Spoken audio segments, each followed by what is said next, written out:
একটু হেসে একটু নামটা হেসে আবার ওইটা বলবো? আরে আমি তো বলে দিলাম নামটা, একটু হেসে নামটা বলো। এটা হচ্ছে সিনেমা ক্লিপের নাম।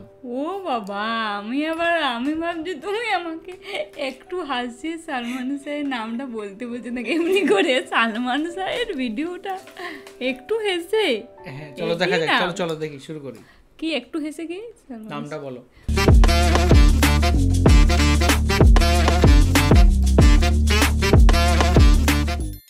যাও বাবা, একটা বড় মাছ ধরে নিয়ে এসো।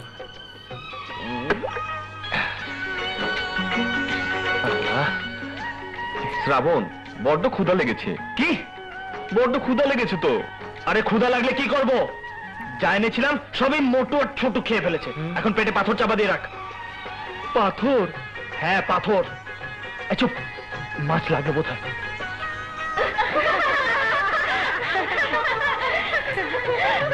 হ্যাঁ, আরে বাহ, তুমি সব যুবতী, চল একটু মজা করে আসি। চুপ বাবা, মাছ। তুমি কি করছো? দেখছো না মাছ ধরছি। কি মাছ? পাত্তা দিস না, পাত্তা দিস না। বলো না। এসেছে লাইন মারতে। এই দেখেছিস দেমাক কত, কথাই বলছে না। ওর মাছ ধরে বের করছি।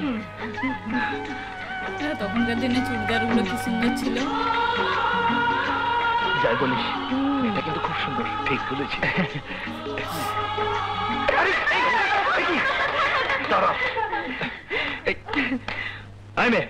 তোমার এত বড় সাহস, একটা চড় মেরে তোমার। মারো মারো, দেখি কত বড় সাহস। গাল বেঁধে দিয়েছে পুরো চলতে আছে।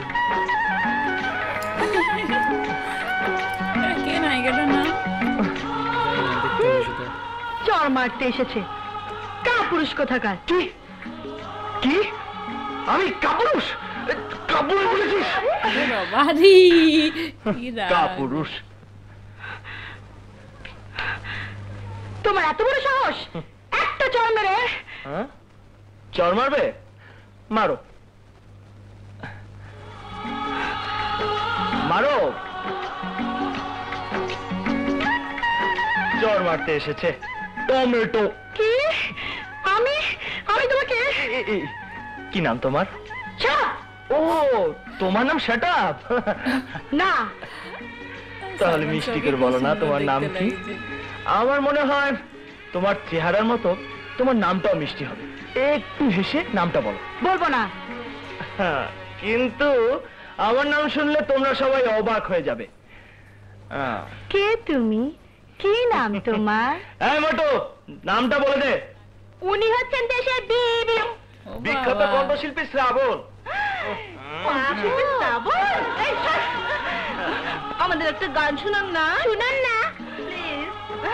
তোমরা বলছো, কিন্তু ওই দুষ্টু মেয়েটা তো কিছু বলছে না। একটু লোকে বলি। এই ওকে একটা গান শোনাতে বল না। না না বললে আমরা সবাই মিলে তোকে পানিতে ফেলে দেবো। দাঁড়া দাঁড়া দাঁড়া। যা, আমার গানটা বুঝছে শুনতে মন যাচ্ছে। গানটা শুনতে গেলে তো সিনেমাটা পুরো দেখতে হবে। আর এটা হচ্ছে কন্যাদান সিনেমার আই থিঙ্ক একটা ক্লিপ। একটু হেসে নামটা বলো, ক্লিপের নাম। আর আমি ভাবছিলাম যে তুমি আমাকে বলছো একটু হেসে নামটা সালমান শাহের বলো। আচ্ছা আচ্ছা, যাক গেছে, যাও বুঝেছো তুমি। তো যাই হোক, আমরা এখন ক্লিপটা দেখলাম, খুব সুন্দর ছিল ক্লিপটা। অ্যান্ড সত্যি কথা বলতে সালমান শাহের মুভির ছোটো ছোটো ক্লিপগুলো আমরা দেখি, অ্যান্ড শুধু ভিডিও বানানোর জন্য নয়, আমরা কিছু সময় এমনিও দেখি যখন আছে। তো সেগুলো কিন্তু খুব ভালো লাগে, খুব মজার থাকে। আজকে একটা ভিডিওর সামনেই দেখলাম, তো সেটাও খুব ভালো লাগলো। আপনাদের কীরকম লাগলো সেটা অবশ্যই কমেন্ট করে জানান। আর কোন মুভিটা অবশ্যই আমরা মাস্ট দেখতে পারি সালমান শাহ, সেটাও কিন্তু অবশ্যই কমেন্ট করে জানাবেন।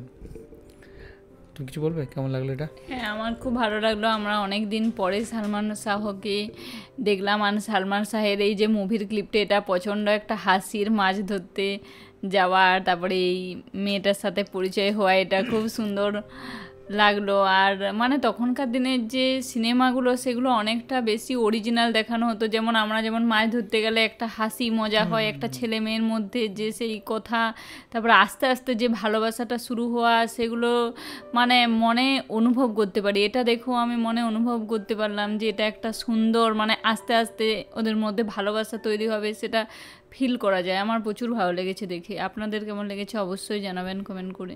একদম। আরেকটা জিনিস যেটা দেখলাম যে সালমান স্যার ওখানে মানে যত সিনেমা আর্টিস্ট যারা অন্যান্য সব অভিনেত্রীরা আছেন তাদের কিন্তু যে পোশাকগুলো কিন্তু সেকেলে, কিন্তু সালমান স্যারের যে পোশাক বা এবং ফ্যাশন স্টাইল সেটা কিন্তু মানে একদম মডার্ন সেটা মানে মডার্ন সবার স্টাইল। থেকে আলাদা আধুনিক। এই যে মেয়ের যে নায়িকার যে সেটা কিন্তু আগের, আর সালমান শাহের তখনকার দিনেই কতটা স্টাইলিশ ছিলেন, তাহলে এখন যদি বেঁচে থাকতেন না এখন পুরো একটা অন্যরকম। একদম। আমার মনে হয় যে উনি যেহেতু অনেক শিক্ষিত ফ্যামিলি থেকে বিলং করতেন এবং উনি অনেক শিক্ষিত ছিলেন, তো আমার মনে হয় উনি অনেক বাইরের বিভিন্ন রকমের ফ্যাশনও স্টাডি করতেন, যে কীরকম টাইপের ফ্যাশন, নাকি এটা ডাইরেক্টরের প্ল্যান সেটা আপনি অবশ্যই জানাবেন কমেন্ট করে আপনারা। তো মনে হয় যে তিনি জানতেন, নলেজগুলো নিতেন বিভিন্ন বাইরের দেশের ফিল্মস থেকে শুরু করে বিভিন্ন বাইরের ওয়ার্ল্ডের এভরিথিং সম্পর্কে। তো তারপরে তার জন্য তার ফ্যাশন সেন্স এত আই থিঙ্ক ইমপ্রুভ অ্যান্ড ভালো, তাই না? তো এটা একটা কারণ হতে পারে। তো এই ছিল আজকের video. Thank you so much. আমরা সত্যি খুব মজা পেলাম ক্লিপটা দেখার পর। আপনার কীরকম লাগলো সেটা অবশ্যই কমেন্ট করে জানান। আর সবাই খুব ভালো থাকবেন, সুস্থ থাকবেন, দেখতে থাকবেন আমাদের চ্যানেল। টাটা। টাটা।